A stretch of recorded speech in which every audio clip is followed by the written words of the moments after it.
Hello दोस्तों, आज हम पढ़ेंगे क्लास 8 का चैप्टर नंबर 3 जिसका नाम है कोल एंड पेट्रोलियम। ठीक है। तो कोल एंड पेट्रोलियम में हम जैसा कि जानते हैं कि हम बहुत सारे मटेरियल्स का यूज करते हैं अपनी बेसिक नीड्स को पूरा करने के लिए। ठीक है। और उसमें से कुछ जो है वो हमें नेचर में मिलते हैं और कुछ जो है वो ह्यूमन एफर्ट्स के थ्रू बनाए जाते हैं। ठीक है। तो इस एक्टिविटी में हमें ये करना है कि हमें उन मटेरियल्स की लिस्ट बनानी है जो कि नेचुरली हमें मिलते हैं। ठीक है, जैसे कि आपका ग्लू हो गया, ठीक, बॉक्स हो गया। ठीक है। और यहाँ पर man made man made substances लिखने हैं आपको, जो कि मैन मेड है, नेचुरली अकर नहीं होते हैं। ठीक है। अब क्या इसमें air, water, soil and minerals, ये सारी चीजें भी आ सकती हैं। ठीक है। तो ये सारी चीजें आ तो सकती हैं, ये नेचुरल में आएंगी। ठीक है। क्योंकि ये सब चीजें हमें नेचर से मिल रही हैं। ठीक है। इस वजह से हम कहेंगे कि ये जो है वो नेचुरल रिसोर्सेज है। ठीक है। ये सारी क्या है, नेचुरल रिसोर्सेज हैं, क्योंकि इन्हें हम बना नहीं रहे हैं। जैसे कि मैं अगर बात करूं एयर की, वाटर की, सॉइल की और मिनरल्स की, तो ये सारी चीजें हमें नेचुरली मिल रही हैं। ठीक है। तो ये मैनमेड वाली कैटेगरी में नहीं आएंगी। अब देखिए, क्या एयर, वाटर, सॉइल, ठीक है, क्या कभी एग्जॉस्ट हो सकते हैं ह्यूमन एक्टिविटीज से? ठीक है। तो हमने क्लास 7th में वाटर के बारे में पढ़ा है। ठीक है। तो क्या ये बताइए कि वाटर क्या एक लिमिटलेस रिसोर्स है? ठीक है। तो ये सारी चीजें हम जानेंगे जैसे जैसे हम चैप्टर में आगे कंटिन्यू करेंगे। ठीक है। तो लाइट जो है वो हमें वेरियस सोर्सेज होते हैं हमारे नेचर में जहाँ से हमें मिलती है। ठीक है। नेचुरल सोर्सेज जो होते हैं, नेचुरल रिसोर्सेज, वो दो कैटेगरीज में डिवाइड होते हैं। पहला इनएग्जॉस्टिबल नेचुरल रिसोर्सेज, दूसरा एग्जॉस्टिबल नेचुरल रिसोर्सेज। ठीक है। अब सबसे पहले समझते हैं एग्जॉस्टिबल नेचुरल रिसोर्सेज क्या होती है। इनएग्जॉस्टिबल तो वो रिसोर्सेस जो कि हमारे अर्थ पर, ठीक है, वो रिसोर्सेज जो कि हमारे अर्थ पर अनलिमिटेड क्वांटिटी में प्रेजेंट है। ठीक है। नेचर में अनलिमिटेड क्वांटिटी में प्रेजेंट है। ठीक है। और वो कभी एग्जॉस्ट नहीं होने वाली ह्यूमन एक्टिविटीज से। ठीक है। कभी भी गायब नहीं होने वाली, चाहे ह्यूमन कोई भी एक्टिविटी करता रहे। ठीक है। जैसे कि सनलाइट, एयर, ये कभी भी ये चीजें अर्थ पर से गायब नहीं हो सकती। तो ऐसी रिसोर्सेस को हम इनएग्जॉस्टिबल नेचुरल रिसोर्सेस कहते हैं। ठीक है। सेकंड हम पढ़ेंगे एग्जॉस्टिबल नेचुरल रिसोर्सेज के बारे में। तो ये वो रिसोर्सेज होती हैं जो कि हमारे नेचर में लिमिटेड अमाउंट में ही है। ठीक। और ये एग्जॉस्ट हो सकती है बाय दी ह्यूमन एक्टिविटीज। ठीक है। तो इसके एग्जांपल्स जो मेन है आपकी, वो है forest, wildlife, minerals, coal, petroleum and natural gas. ये सारी वो रिसोर्सेज हैं जो कि एक टाइम बाद हमारे अर्थ पर से आसानी से एग्जॉस्ट हो सकती हैं। ठीक है। अगर इनका ज्यादा यूज किया जाए, इन्हें कंजर्व करके ना रखा जाए तो। ठीक है। एक्टिविटी 13.2 में क्या बताया गया है कि आप कुछ कंटेनर लीजिए, ठीक है, और उनको पॉपकॉर्न, पीनट्स, रोस्टेड ग्राम, ठीक है, और टॉफी से फिल कर दीजिए। ठीक है। और इनको 7 स्टूडेंट्स की ग्रुप में, ठीक है, डिवाइड कर दीजिए स्टूडेंट्स को 7 के ग्रुप में। ठीक है। और इस ग्रुप में, ठीक है, उस ग्रुप को फर्दर डिवाइड करिए। ठीक है, 3 सब ग्रुप में, जिसमें कि 1, 2 और 4 स्टूडेंट्स हो। ठीक है। और उन्हें लेबल करिए first, second and third generation respectively. ठीक है। और ये जो सब ग्रुप्स हैं, जो आपने अभी सब ग्रुप बनाए ना, ये जो 3 सब ग्रुप हैं, ये रिप्रेजेंट करेंगे कंज्यूमर्स को। ठीक है। जैसे जैसे पॉपुलेशन बढ़ती जा रही है, तो जो सेकेंड और थर्ड जनरेशन है, उसके पास लार्ज नंबर ऑफ कंज्यूमर्स है। ठीक है। फर्स्ट वाले के पास नहीं है, सेकंड और थर्ड के पास, थर्ड वाले के पास ज्यादा कंज्यूमर्स हैं, ठीक है। तो एक कंटेनर, ठीक है, आप टेबल पर रखिए सारे ग्रुप के लिए, और कंज्यूमर से कहिए, ठीक है, पहले तो फर्स्ट जनरेशन से कहिए कि फर्स्ट जनरेशन उसमें से ईटेबल्स को कंज्यूम कर ले, ठीक है। कंटेनर में जितने भी ईटेबल है उसको कंज्यूम कर ले, ठीक है, अपने हिसाब से। नाउ आप सेकेंड जनरेशन से कहिए, ठीक है, सेकेंड जनरेशन के कंज्यूमर्स से कहिए, ठीक है, कि वो ही सेम काम करे। फिर अब स्टूडेंट से कहिए कि केयरफुली इसको देखें, ऑब्जर्व करें कि जो अवेलेबिलिटी है ईटेबल्स की सारे कंटेनर्स में, ठीक है, वो धीरे धीरे टाइम के साथ साथ क्या हो रही है, कम हो रही है, ठीक है। तो अगर कुछ चीज बच रही है कंटेनर में, ठीक है, तो फिर थर्ड जनरेशन से कहिए कि वो उसको कंज्यूम कर ले, ठीक है, वो भी अगर बच रही है तो। नाउ फाइनली आप ऑब्जर्व करिए कि जो सारी जनरेशन है, ठीक है, क्या उन सबको ईटेबल्स मिले या नहीं मिले, ठीक है।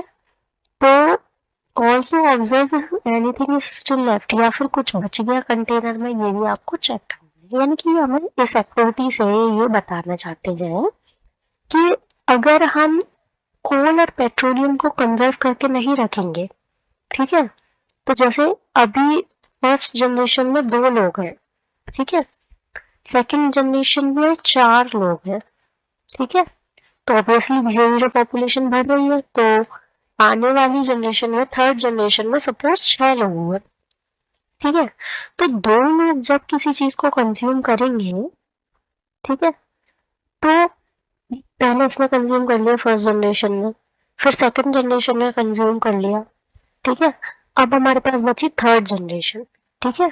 तो अब क्योंकि पहले से 2 जने ले चुके हैं, ठीक है, एक कंटेनर मैंने लिया सपोज, उसमें 6 टॉफीज ही हैं, ठीक है, पहली वाली जनरेशन ने 2 ले ली, सेकंड वाली जनरेशन ने 4 ले ली, ठीक है, तो थर्ड वाली जनरेशन के पास अब कुछ भी नहीं बचा।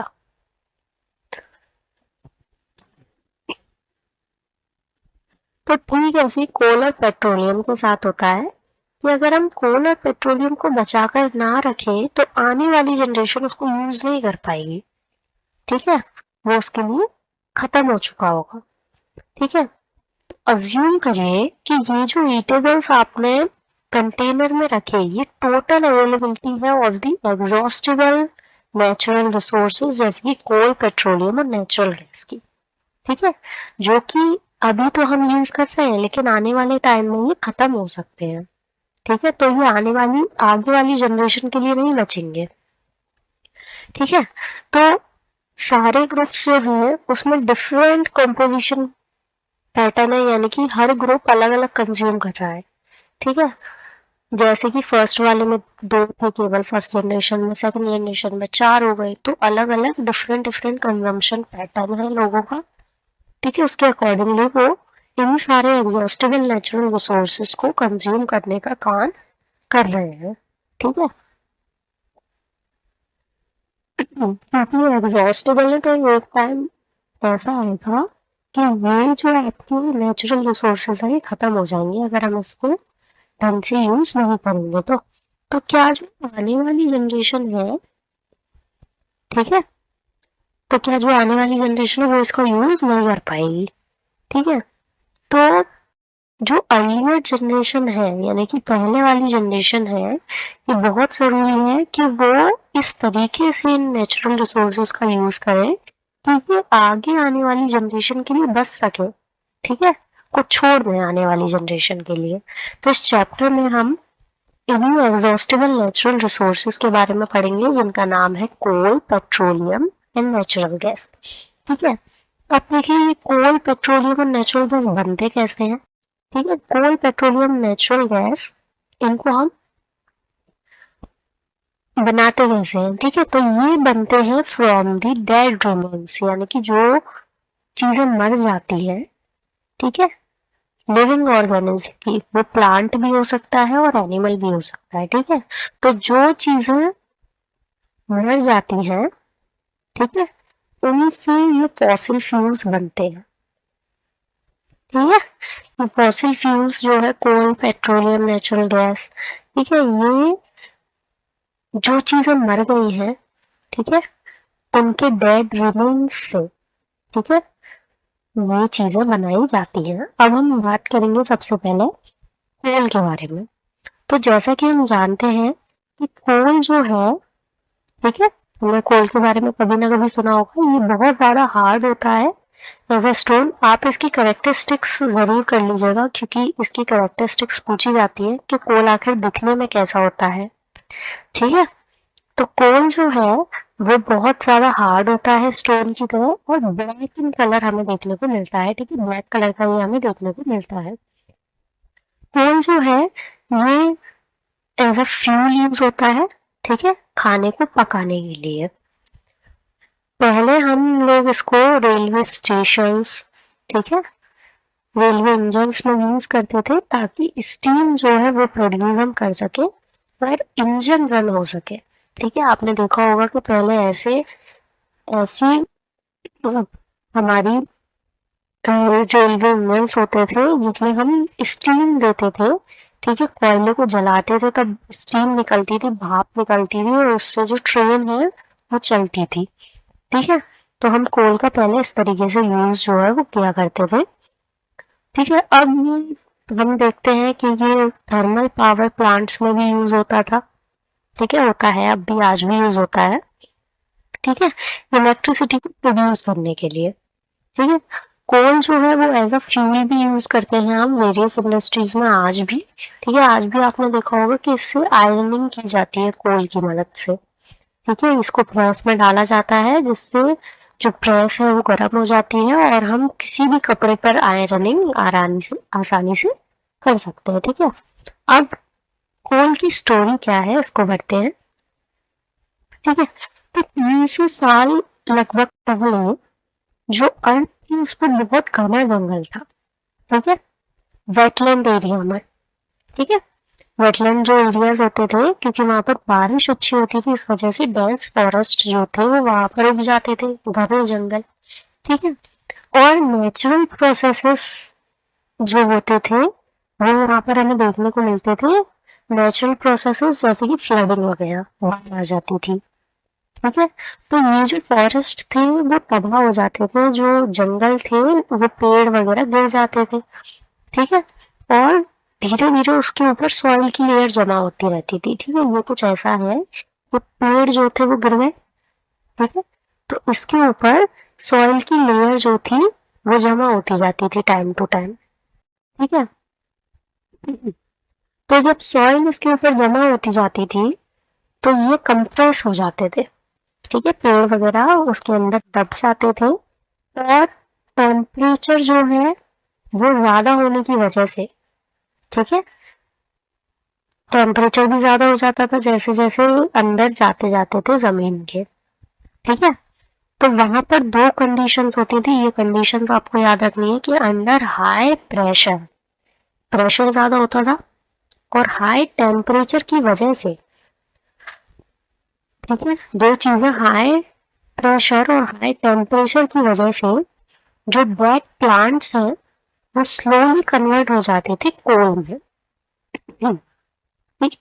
यानी कि अगर आपसे कोई पूछे कि कोल जो है वो कैसे फॉर्म होता है, तो कोल जो है वो डेड रिमेन्स से तो फॉर्म होता है, यानी कि जो चीजें मर जाती हैं उनसे तो फॉर्म होता है, लेकिन एनिमल्स के डेड रिमेन्स से फॉर्म होता है या फिर प्लांट्स के डेड रिमेन्स से, तो ये बहुत इंपॉर्टेंट है इसमें कि ये जो कोल होता है वो प्लांट्स के डेड रिमेन्स से बनता है, ठीक है। प्लांट्स के डेड रिमेन्स से कोल जो है वो बनता है, ये आपको याद रखना है, ठीक है। तो जो कोल है वो मेनली अपने अंदर कार्बन को कंटेन किए हुए होता है, ठीक है। और ये जो स्लो प्रोसेस होता है कन्वर्जन का ऑफ डेड वेजिटेशन, आ गया डेड वेजिटेशन का जो कन्वर्जन होता है, ठीक है, कोल में, इस प्रोसेस को हम कार्बनाइजेशन कहते हैं। ये मोस्ट इंपॉर्टेंट डेफिनेशन है। कार्बनाइजेशन क्या होता है? तो जब आपका डेड वेजिटेशन समझ गए, प्लांट्स को कहा जा रहा है वेजिटेशन यानी कि प्लांट्स। डेड वेजिटेशन जो है वो कोल में कन्वर्ट हो रहा है, ठीक है, डेड वेजिटेशन कोल में कन्वर्ट हो रहा है। इस प्रोसेस को ही हम कार्बनाइजेशन कहते हैं, ठीक है। तो ये जो है वो फॉर्म होता है from the remains of vegetation, ठीक है। और कोल को हम फॉसिल फ्यूल भी कहते हैं, ठीक है। तो कोल माइन आपको 13.2 में दिखाई गई है, ठीक है, तो इसको देख लेते हैं। ये आपको कोल माइन दिखाई गई है, ठीक है। ठीक है, आगे बढ़ते हैं। When heated in air, coal burns and produce mainly carbon dioxide। जब हम कोल को, ठीक है, जलाते हैं तो फिर उसमें से मेनली जो गैस निकलती है वो कार्बन डाइऑक्साइड गैस ही प्रोड्यूस होती है, ठीक है। कोल जो है वो इंडस्ट्रीज में प्रोसेस होता है, ठीक है, ताकि उससे और प्रोडक्ट्स बनाए जा सके, ठीक है। तो ये बात आपको याद रखनी है कि कोल से और भी प्रोडक्ट बन सकते हैं, जैसे कि कोक, कोल तार और कोल गैस, ठीक है। तो ये 3 प्रोडक्ट हम कोल से बना सकते हैं, ठीक है। ये हम आगे नेक्स्ट पार्ट में कंटिन्यू करेंगे। आज के लिए इतना ही। Thank you so much. अगर आपको पसंद आई हो वीडियो तो लाइक और सब्सक्राइब करें, ठीक है। ये इससे आगे का हम नेक्स्ट वीडियो में कवर करेंगे।